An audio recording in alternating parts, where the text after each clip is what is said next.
Yes, people. Big up. Welcome back to the channel. Good afternoon, or good evening, or good morning. Hopefully you checked out this morning's stream with Lee and Flawless. Apologies that I couldn't be there. I was on the terrace at a clash of shows, and do you know what? I caught up with it, and fair play, judges. You're hosting now, mate. I mean, what's going on here?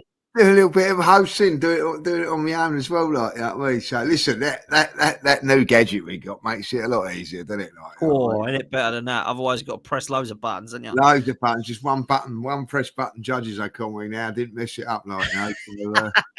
So, it was all right. Like I'm flawless. Big up to him. Like what a guy. Like he come on. Like all the rest of the lads were indisposed very late on, so it meant me just going ahead on my own, and it was good. Like you know, so I enjoyed Absolutely, it was. Absolutely. Look, I've just come off of Igal's channel talking about the Real Madrid game preview. Everyone's now bigging it up and everyone's looking forward to it. And I am, if I'm honest. I'm going to get down there early tomorrow, so it should be a good day. I'm going to go and meet up with the gang and have a couple of beers with my dad and the boys and get ready for it, mate. Look, I'm not going to lie to you, mate. We were talking yesterday about how we're not really looking forward to football. We're not really enjoying it at the moment. I am looking forward to this one, not because I think we're going to win, just because it's kind of the only one left that I have any got enthusiasm for, really. I feel like we might have to roll the dice. Now, I'm not saying we go all out attack against Real Madrid. That's not what I mean. But I think we might have to just believe that we can get through these two legs because that's all we've got, bruv. We haven't got much else, Lee, at the moment. How do you feel going into this one, mate? Couldn't have put it better. Sums up really, like you know, looking forward to it because it is the only game left of the season, and you know, just keeps the season rolling. I suppose. I think we've been maybe spoilt the last couple of years that it's gone to the last few games, and we've been excited towards the end of the season. Every game's counted. Like you know, basically we know what most teams feel like now at this stage of the season. Just a reminder that we've been there before when we're seeing out games and I think that's what we're doing at the moment. Like, you know, I had no excitement or enthusiasm for the Everton game. If I'll be really honest, I didn't, you know, and coming back on the way home, you've got that long journey home. And went up there with Stephen. And on the way home, I said to him, like, I ain't doing this for Liverpool. You know, that's how I feel at the moment. Like, you know, I'm going to skip a few games away from home because you know, I just lost a little bit of enthusiasm for the team and the game. But come Tuesday night, I will have that. And you might think this is if we win this game somehow, it keeps the season going. It might spice you up for the next few games down in the league. I don't know that yet. But my God, they've got to play well tomorrow. I listened to Mikel's press conference today, and he quite got me going a little bit with things that he said. I think he said all the right things today, I have to say, like, you know, and I like what he said. I don't know if you copped it or listened to it, what he said. Like, someone said, oh, they've won the Champions League 20 times, 14 times. I don't know how many times they've won it. 15 times. So he turned around and said, well, you know, the competition's been going 60 times. You know what I mean? So, you know, they haven't won it every year, have they? You know what I mean? So even though that they're brilliant at it, there are times when they don't win it. And that's what we've got to do. We've got to get that into our psyche. Yeah, they've won it 15 times, which is incredible, really, like, you know. But if they've entered it 60 times, you know what I mean? Like, well, you know what I mean? Like 35 times, is that right? 35 times or 45 times? 45 times. They haven't won it. So I like that. He's looking at it in a negative light on them, isn't he?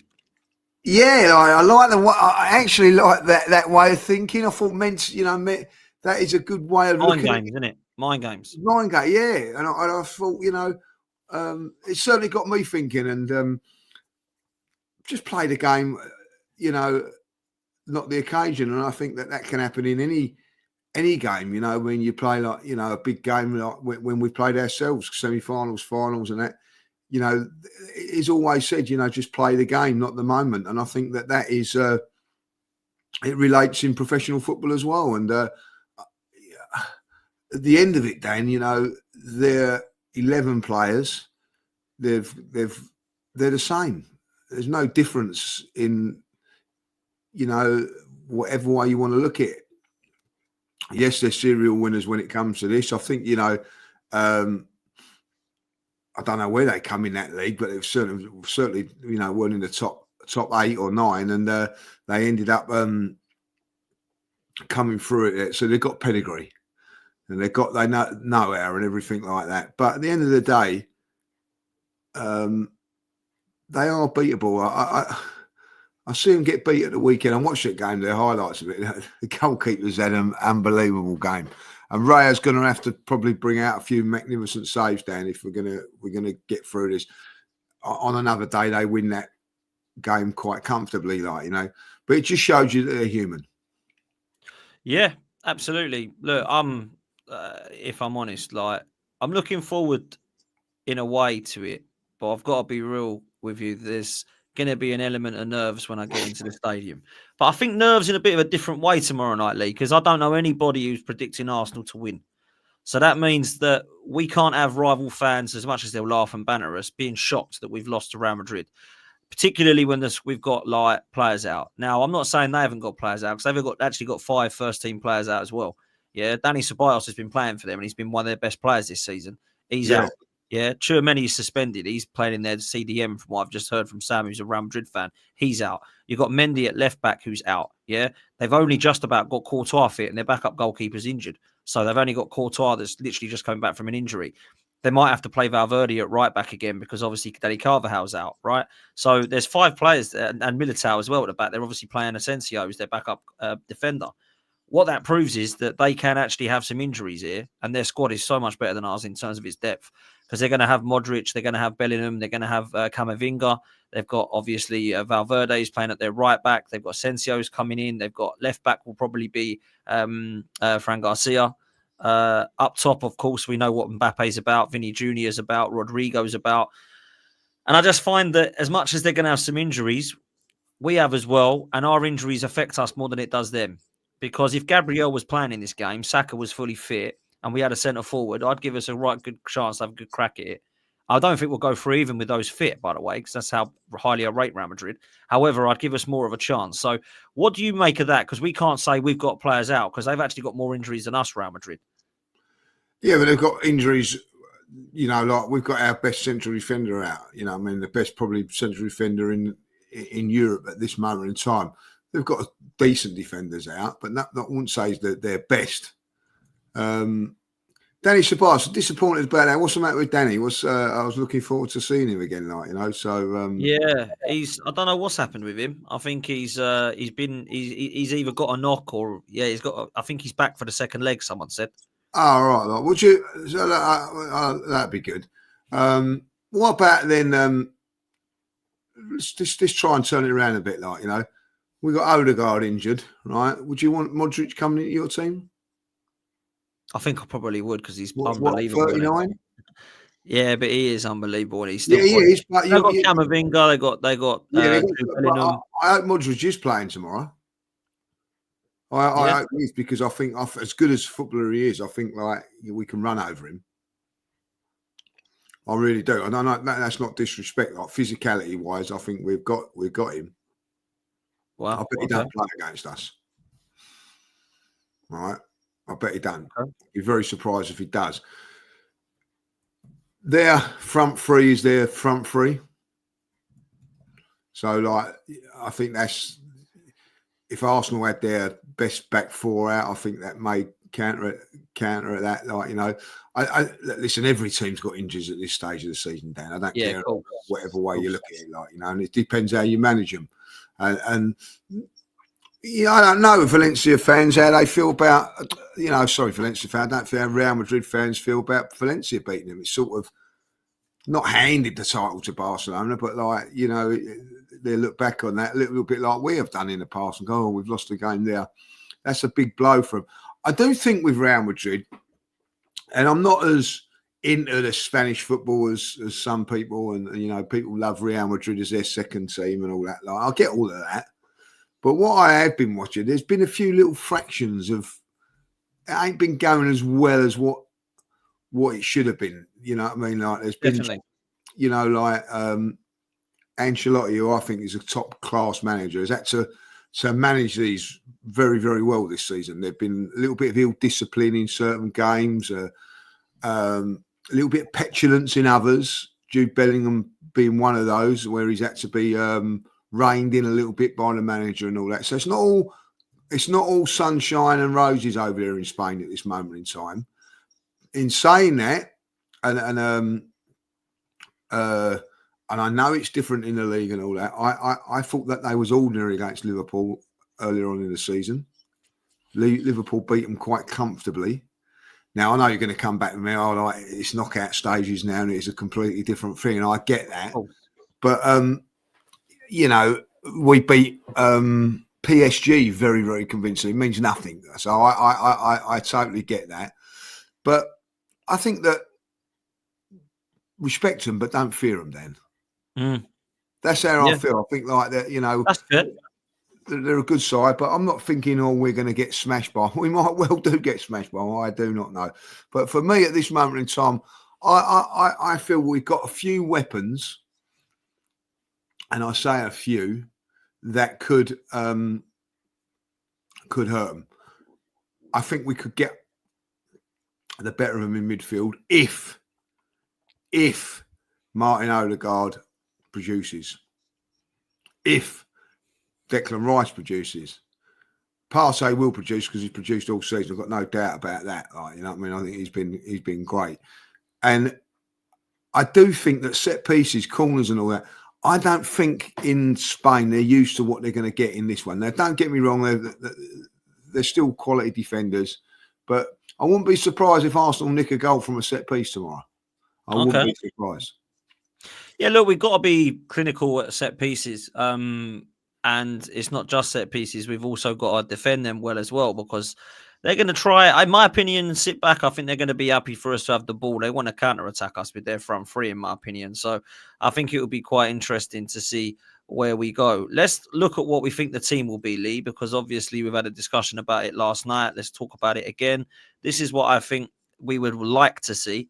But do you see changes here? A lot of people have said that they believe Kivior will probably start. So we've got Raya in goal, White, Timber, Saliba, Lewis-Skelly, Partey, Rice, Odegaard, Martinelli, Saka, Marino. Do you think that could be the team, or do you think at the back they'll keep Kivior in? Right, I'm gonna say something now. It was a little bit hit and miss whether Ben White could play, and I weren't that convinced of against Everton. I've watched the penalty back quite a few amount of times today and yesterday, right? And do you know what I didn't notice about it? I think it's that Kivior could have won the ball in the air. Yeah. And that put us in the problem. But because of this controversial thing about the penalty, no one sort of highlighted that, and I picked up on it. And I picked up on it today, and I looked at it and looked, hold on a minute. Can't be having that, Dan. I'm going Ben White in the central defence. Okay, so you'd put him in centre back. So you'd have Timber at right back and Ben White. You prefer Timber against Vinny Jr., yeah? Yes. Okay, interesting. Yeah, I do. I do. Let Saliba and Kylian go at it. That's what I'd do. I'd sort of like let Saliba try and pick him up, man to man him if you want. I don't know, but certainly when he comes in that area, if they comes over to there, have a little swap up, Dan. You know what I mean? Don't be so robotic and say, I'm on the left and all that. I know that can cause that little time delay, and that's when you can get in and all that. But be sensible on it, and then let. I don't know about you. I would play Kieran tomorrow. At left back, yeah, I would. So I agree. My back four would be as it is now, but Tierney at left back, and I love Lewis-Skelly, but I just think in the occasion he probably deserves to play. But I think we need to shut up shop at the Emirates here, not make sure we don't concede, and I think we've got less chance of that with those four. All four of those can defend: Tierney, Saliba, White, and Timber. They can all defend. I just think with again, I've watched the penalty a few times. He's just out of position a little bit, and I know that people will go, well, because of the header and all that, but you have to expect the header to be won or lost. Then you know what I mean. When you're defending, you expect every header to be lost. If you're a forward, you expect every header to be won. He just caught. It's not the first time he's been caught like that. If it is Miles Lewis-Skelly tomorrow, I've got no problem. I'm not going to go, oh, no, like, whatever. I just think for this game, I just want to keep it so tight and experienced at the back. And I don't want to go into areas where I think it can happen with Miles at times when we're attacking. He may go a little bit too forward and we get caught where Kieran will just hold. That is my only thing. People will come back with me and all that. Don't change your philosophy for a team. And I get that, you know what I mean? Like, you know, we're sort of saying, oh, this is only one team. If that is your left back and you're comfortable in the way that he plays and all that, then go with it. So, but that's what we're saying. I think they'll probably go with Miles Lewis-Skelly. But if he plays Trippier, I wouldn't be disappointed. Tierney, you mean, not Trippier. We definitely don't have Trippier. In midfield trio, I've heard Jordan today say that he'd actually go proper defensive with Jorginho, Partey and Rice. Some people say drop Odegaard for Nwaneri. I don't think any of that's happening. I think there's these three in it. Yeah. Tried and trusted. It is our best midfield on paper and on the grass as well. But there is a but. I am saying this now. I don't think Odegaard deserves to be playing in this game on the way he's played.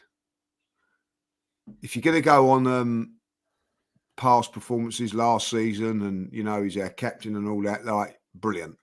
But the last couple of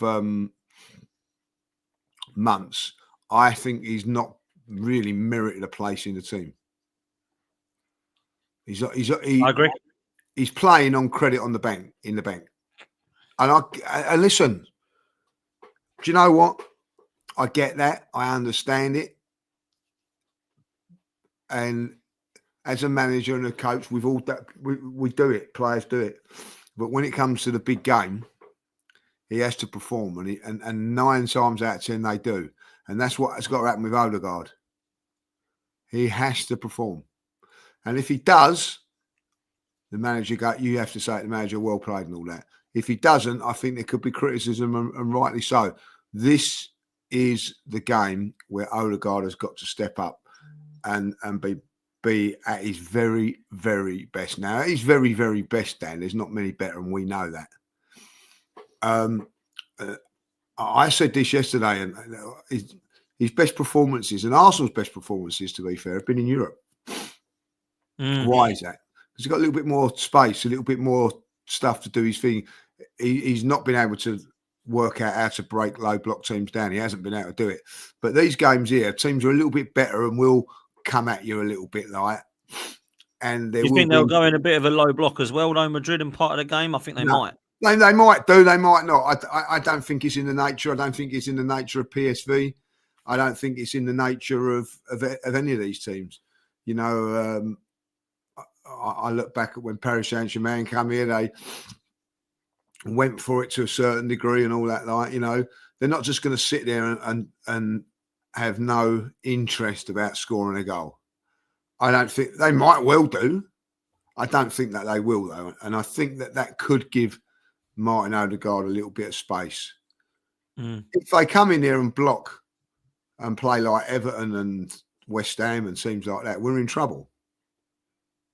We are in trouble because they've got people that will hit you on the break and score goals. And so, listen, we're playing teams that are serial winners or challengers for titles in their league. You're not like that by being defensive-minded sides. So I think maybe, just maybe, that could suit us a little bit, like, you know. So, but you know, I think that midfield. I'll be very surprised if it's not that midfield three. Yeah, well, talk to me about the front three then, because Marino, Trossard, obviously Saka, Martinelli. Are they going to start? They're going to come on. What do you think? Do you think that's the three they'll go with? Yeah, I think Martinelli starts whatever happens. Like this, I think that's an easy one because if if you're looking at Saturday, why leave him out on Saturday and then bring him on after half time? And to me, he was the best out of the ones that come on, if I'll be honest. Right hand side, Saka. Yeah, I think I'd start with Saka, finish with with Nwaneri. That's what I think will happen. I don't think Saka. I'll be very, very surprised if he lasts the whole game. If he does last the whole game, you won't see him Saturday. So I think 60 minutes of Saka, and then Nwaneri coming on with a tiring defence. Who knows? Nwaneri could be a big key player coming off the bench. I know where you're going to go on that. Like the middle one. I think we might disagree on this one. At the end of the day, I think Trossard was our best attacker. Great goal on Saturday. And I'll say this now: does Mourinho score that goal? No. So there's your answer, you know what I mean. But Mourinho, I personally would. I agree. I think I actually agree with you. I would go with Martinelli through the middle and have Trossard left, and then Saka right, and then switch it around a bit. Trossard and Martinelli. That's what I would do. I think Mourinho with 5 goals in 9 is probably going to be fancied, and I think Kiwior is probably going to play at the back. So it isn't really what we want. It's what Arteta is going to do. That's what I think it will be. Mourinho can cause a threat for sure, but I think Mourinho can come on and cause a threat. I think Ethan Nwaneri can come on, believe it or not, and cause a threat. I think these are the sort of players you might actually see from the bench. Ethan, to be fair, probably deserves to start ahead of Ødegaard because of how bad Ødegaard has been. But I do think through the middle it will be Mourinho. I think he seems to like to go with that. I was a bit surprised, however, which is why I've got a question mark over it, that he dropped him into midfield against Everton. I thought he would have kept him as a focal point up front and brought Ethan Nwaneri into the middle and Sterling and Trossard go either side of Mourinho. But he didn't want to do that when Ødegaard, Saka and Martinelli weren't off. He put Mourinho in the middle and Trossard through the middle. So, Mourinho in midfield and Trossard through the middle. Is that because he's going to start Trossard, especially after he scored? Maybe he will. I think it's a 50-50 call, Dan. I think if you put in a chat and asked them who they'd want, I don't think there'd be. I think it'd be close. I think it'd be close as well on. Let's do a poll then, quick. See what they want up front while you're chatting. You know what I mean. I think it'd be. I think it'd be very, very even. I don't. I don't know. I don't know who to put up there, really. I really don't know who to put up there. I'm going to go with Mourinho. But I think that's so harsh on Trossard. Yeah. So harsh on Trossard. And the thing is with Trossard is more of a, that was a great finish, by the way, on Saturday. And he, he's putting good goals in games against Bayern Munich last season, scored the goal.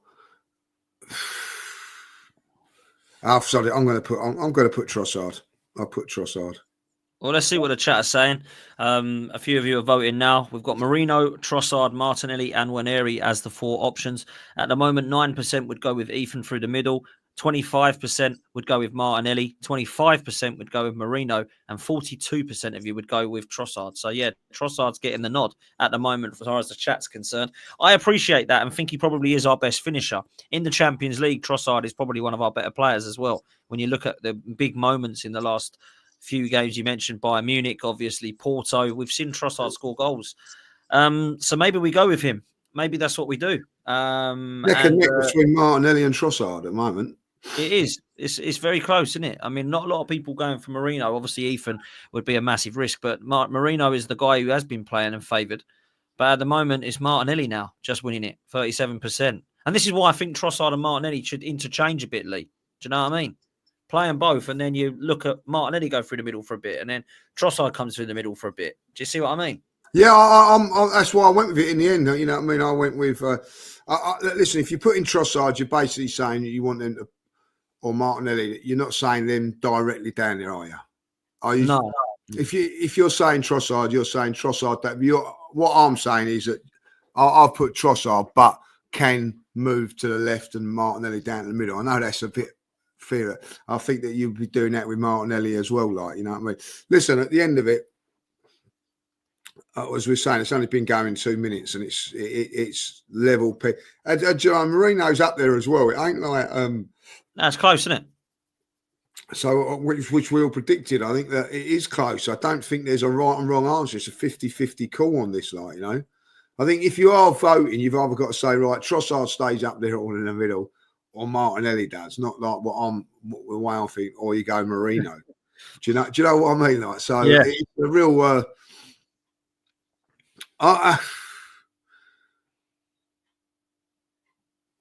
If I'm a betting man, I'm going to say he's going to go with Marino. If I'm a betting man. That's what I think. But it'll be Martinelli and Saka either side of him, which means Trossard has got to be a super sub when he comes on, which is what he is, to be fair to him. He is the best 12th man in the Premier League, they say. So he's coming off the bench. He's got to do something. Let's bring this in from Chaitanya. He says, big up to you, bro. If we have any chance to beat Real Madrid and win the Champions League, then Ødegaard needs to be on Ballon d'Or form. We have to go with the mentality to win the Champions League, not just beat Real Madrid. Win 3 games and draw 2. That's it. That's how simple it is at the moment when you get to this stage. Real Madrid is the first one. Can't worry about anything else past that. Let's have a look at the Real Madrid side, because there are lots of reports suggesting that this is what it will be. And if I'm honest with you, it's still a very good side. I know they've got injuries at the moment. I understand and appreciate that they have, but we really should be able to get some real good key battles going here, Lee. Obviously, Courtois is looking like he's going to be fit and ready to play in goal. Valverde's playing at right back because Dani Carvajal is out. Garcia looks like he's going to probably play at left back, or Alaba. I hope it's Alaba because he's not got the legs and Saka could have a field day. Rudiger partners Asensio because Militao is out. Obviously, Tchouaméni is suspended, so Camavinga will come into midfield alongside Modric, and then Bellingham in the attacking 10. Then you've got Rodrigo, Vini Jr. and Mbappe. Where, if any, is that weekly? Where can we expect key battles in that team? I think like midfield. I still think we're as strong as them in midfield. I do think that. I think midfield will be a key, Dan. I really do. Like, you know, can you get that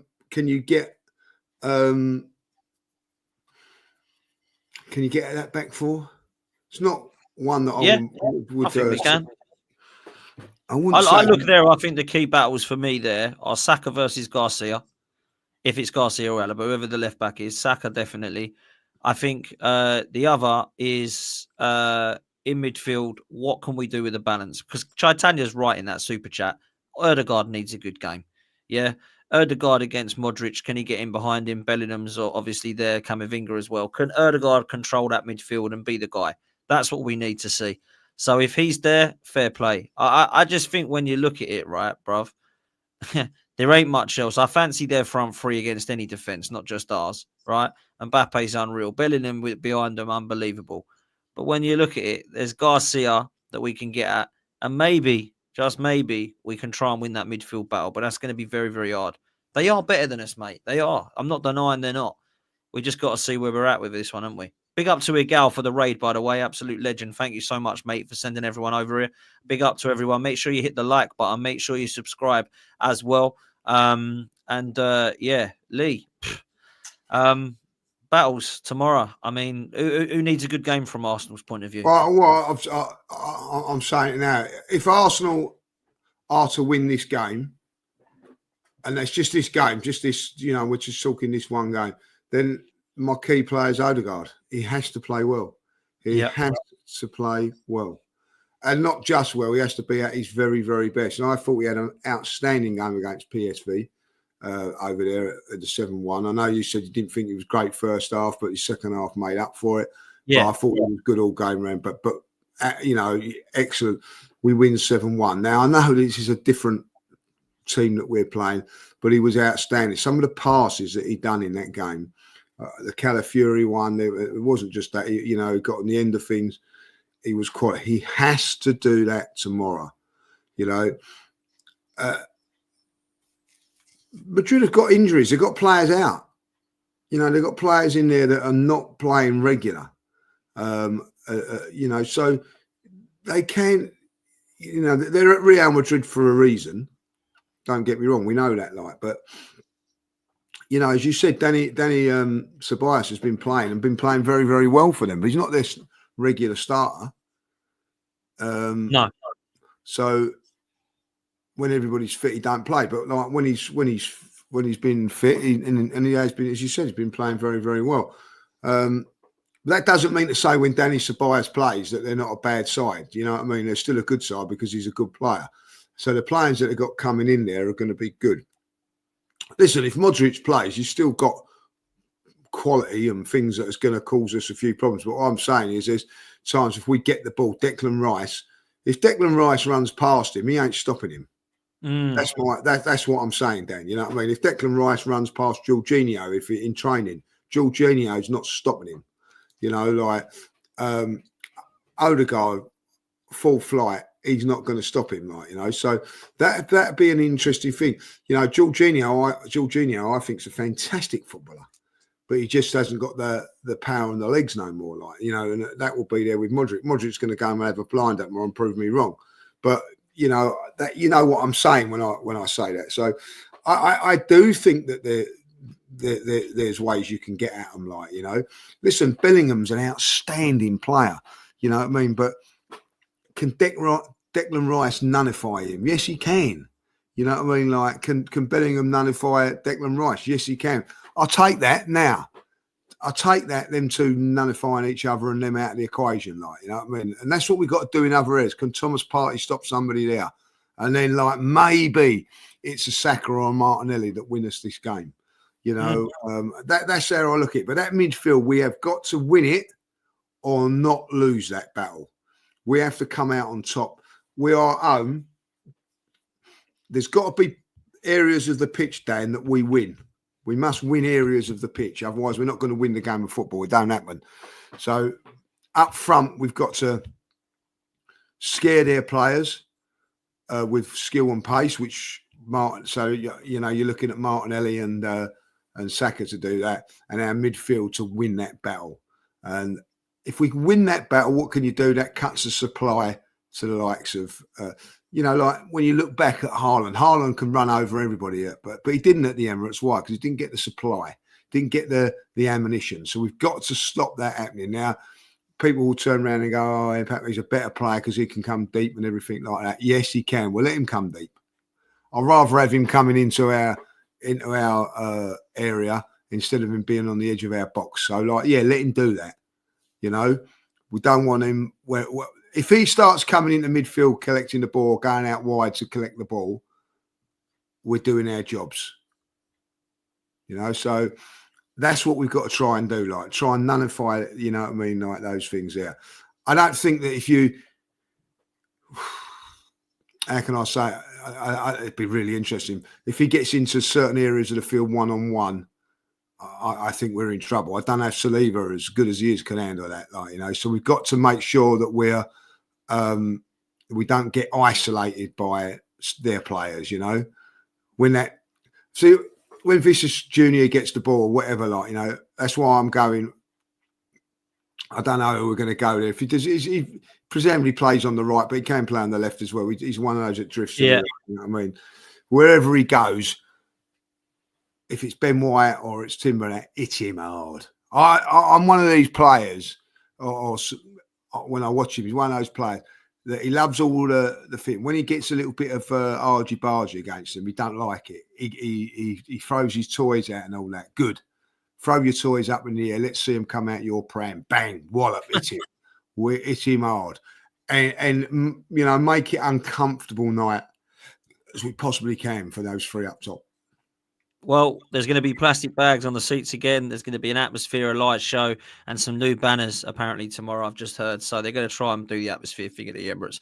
Before we do come to a close, I want to do something very, very fun, just to quickly in the last couple of minutes, and then I'll get your prediction. I was asked to do an all-time 11 for Staffy and a few people, combined 11 with the two clubs. Now, it's been very, very hard for me to get any Arsenal players in here because of how good Real Madrid are.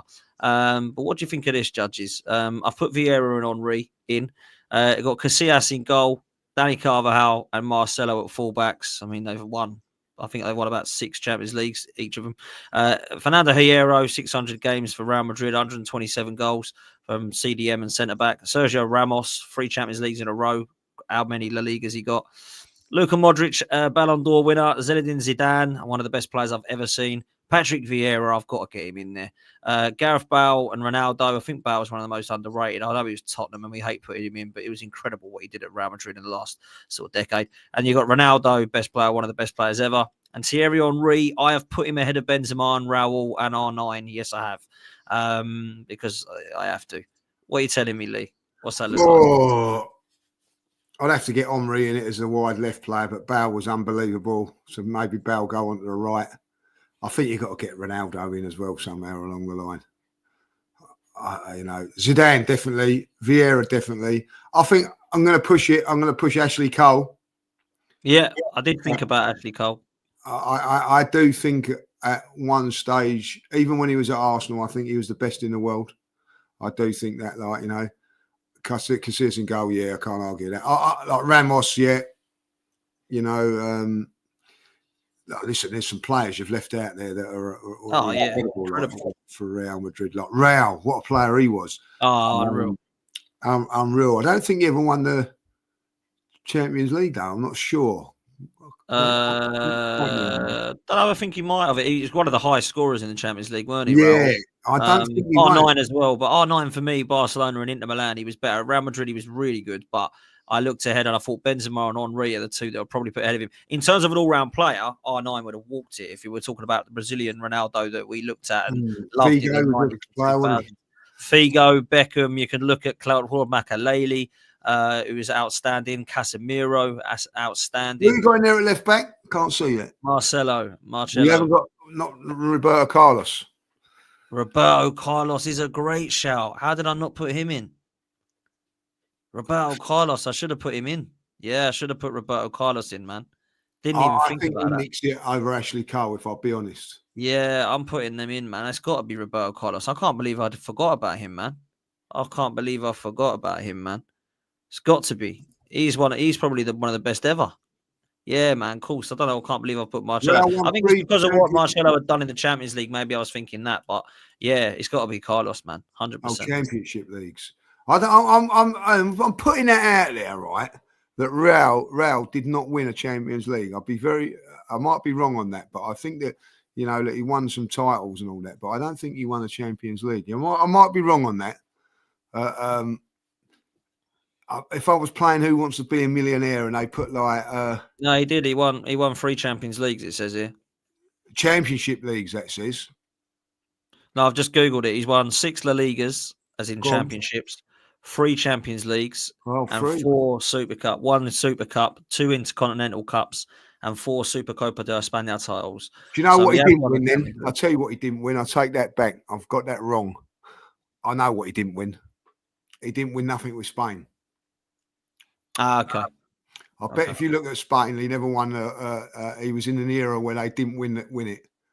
And then he just finished. So, yeah, I take that back. He's not won a World Cup or a European Championship with Spain. That's what it is. That's what it is. I knew there was something significant like that he hadn't done.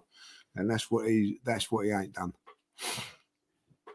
Yeah. But he's won the Champions League, yeah.